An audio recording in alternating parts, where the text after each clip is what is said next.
അതായത് ഷെർവാനി എന്ന് പറയുന്ന പേരെങ്ങനെ വന്നത്? ഷെർവാനി എന്നുള്ളത് എൻ്റെ വല്യപ്പാന്റെ പേരിൽ മീറാനു ഷെർവാനി എന്ന പേരിലായിരുന്നു അറിയപ്പെട്ടിരുന്നത്. അദ്ദേഹം എൻ്റെ ബാപ്പാന്റെ ചെറുപ്പത്തിൽ തന്നെ മൂപ്പര് വഫാത്തായിട്ടുണ്ട്. അന്നത്തെ കാലത്ത് വെല്ലൂർ പോയ ഒരു വലിയ പണ്ഡിതനായിരുന്നു. 5 ഭാഷയിൽ അദ്ദേഹം ഒരു നിഘണ്ടു ഉണ്ടാക്കിയിട്ടുണ്ട്. പക്ഷെ അത് പൂർത്തിയാക്കാൻ മൂപ്പര് കഴിഞ്ഞിട്ടില്ല, ചെറുപ്പത്തിൽ തന്നെ മരിച്ചത് കൊണ്ട്.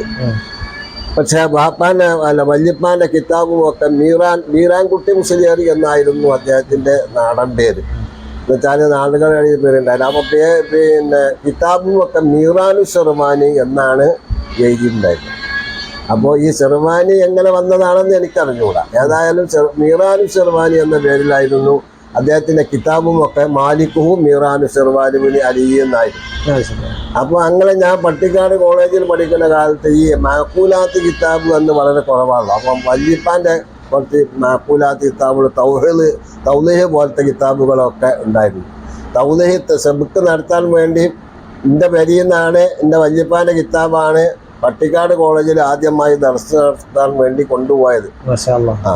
അപ്പൊ അങ്ങനെ ഈ പിന്നെ മൈബദി, അതുപോലെ അബ്ദുള്ള തുടങ്ങിയ ഈ കിതാബുകളിലൊക്കെ മീറാനു ഷെർവാനി എന്നാണ്.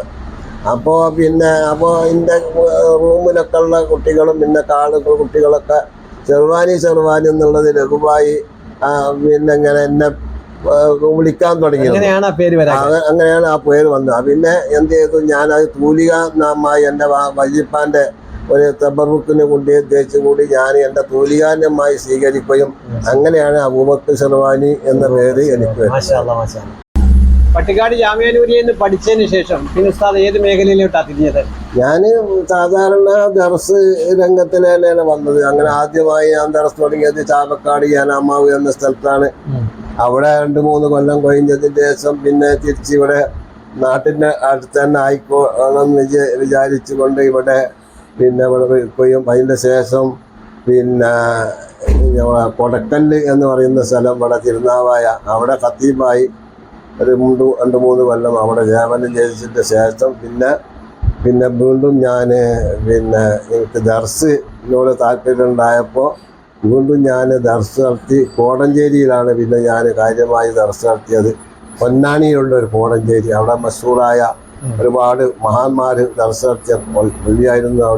അവിടെയാണ് ഞാൻ ദർസ് നടത്തിയത്. അതിന് ശേഷം പിന്നെ വടകര പെരുവള്ളൂരൊരു കോളേജ് ഉണ്ടായിരുന്നു. അവിടെ ഇന്നത്തെ മതഭൗതിക സമന്വയം വിദ്യാഭ്യാസം ചെയ്തെന്ന ഇസ്ലാമിക് ദേവാ കോളേജ് എന്ന നിലക്ക് അവിടെ ഒരു കോളേജ് ഉണ്ടായിരുന്നു. അവിടെയും കുറേ കാലം ജോലി ചെയ്തിട്ടുണ്ട്. പിന്നെ ശേഷം അവസാനമായി ഞാൻ ഈ കന്മനത്തുള്ള ഫിർദൗസ് ദേവാ കോളേജിലായിരുന്നു ഞാനുണ്ടായിരുന്നത്. അവിടെ നിന്ന് നല്ല മാറി അതിൻ്റെ ശേഷമാണ് ഞാൻ കൂടുതൽ രചന നടത്താൻ എനിക്ക് സമയം കിട്ടിയത്. അതുകൊണ്ടാണ് അൽഹംദുലില്ലാ ഇപ്പോൾ ഈ സ്കാരപാഠശാലയും അതുപോലെയുള്ള പുസ്തകങ്ങളൊക്കെ പ്രസിദ്ധീകരിക്കാൻ എനിക്ക് കഴിഞ്ഞത്. അൽഹംദുലില്ലാ, എല്ലാം സ്വീകരിക്കും. ഉസ്താദെ, ഈ രചനയുമായി ബന്ധപ്പെട്ടൊക്കെ ഈ ഉസ്താദ് വിദേശ രാജ്യങ്ങൾ സന്ദർശിച്ചിട്ടുണ്ട്. ഏതൊക്കെ രാജ്യങ്ങളിൽ പോയിട്ടുണ്ട്? അവിടെയൊക്കെ എന്തെല്ലാം നമുക്ക് ചെയ്യാൻ കഴിഞ്ഞിട്ടുണ്ട്?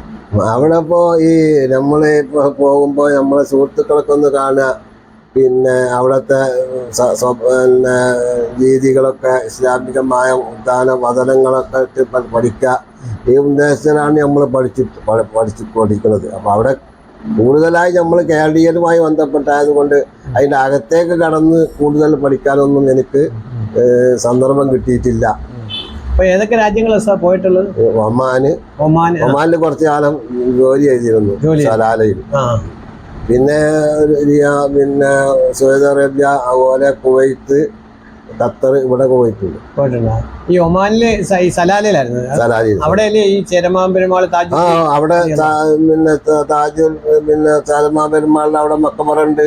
അവിടെ എല്ലാ മാസവും അവിടെ സിക്റും സലാത്തും നടത്താറുണ്ട്. നമ്മളെ കേരളീയർ പോയിട്ട് അവിടെയൊക്കെ പിന്നെ മക്കബറൊക്കെ രാജാവിന്റെ കീഴിൽ തന്നെ ഉള്ള ഒരു സബ് കമ്മിറ്റി ആണ് അതൊക്കെ നടത്തിക്കൊണ്ടിരിക്കുന്നത്.